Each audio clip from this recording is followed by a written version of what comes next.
I first of all, happy Thanksgiving to you, Dan. No, I absolutely don't understand why this is considered something that's okay, right? I'm looking at your comment here, and I think I understand that you feel like Canada is getting over on America, okay?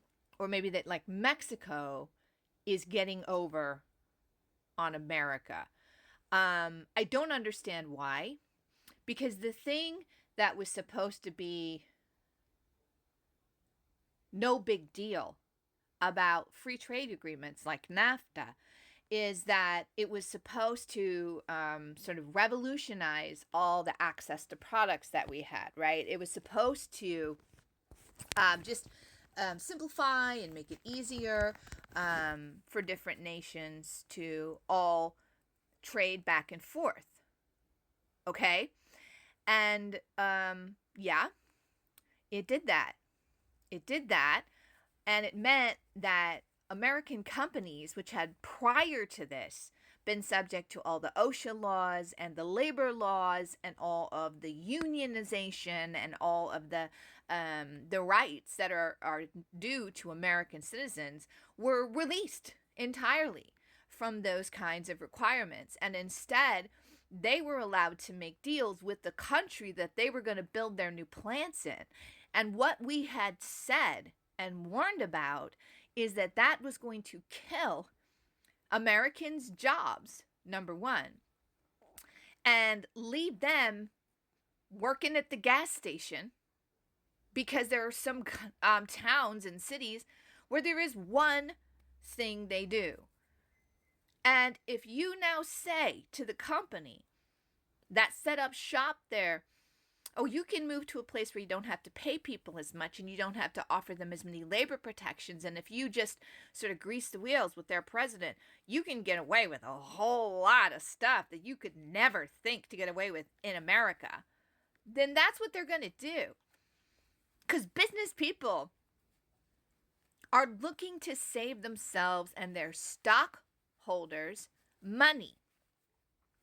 Businesses are built to act like psychopaths, like sharks looking for the next place a wounded seal has left a trail of blood.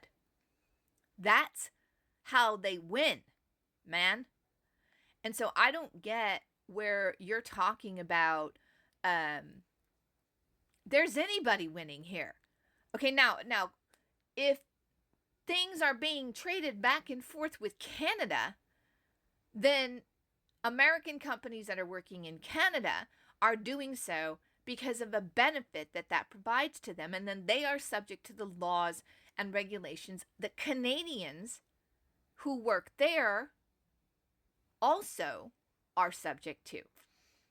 None of this has anything to do with why not to fight for a minimum wage. I don't understand what you're talking about there, because a minimum wage is the minimum that you're supposed to pay somebody. But minimum wages are not livable wages. And so I don't understand where you're coming, sort of getting your feelings upset about some things being done in Canada and then brought back over the border, and then there's some kind of tariff applied. I mean, look, that's all happens with trade agreements. That happens with negotiation between countries. And NAFTA was renegotiated by Trump. And he called it the USCMA or something, some kind of new name for the same NAFTA.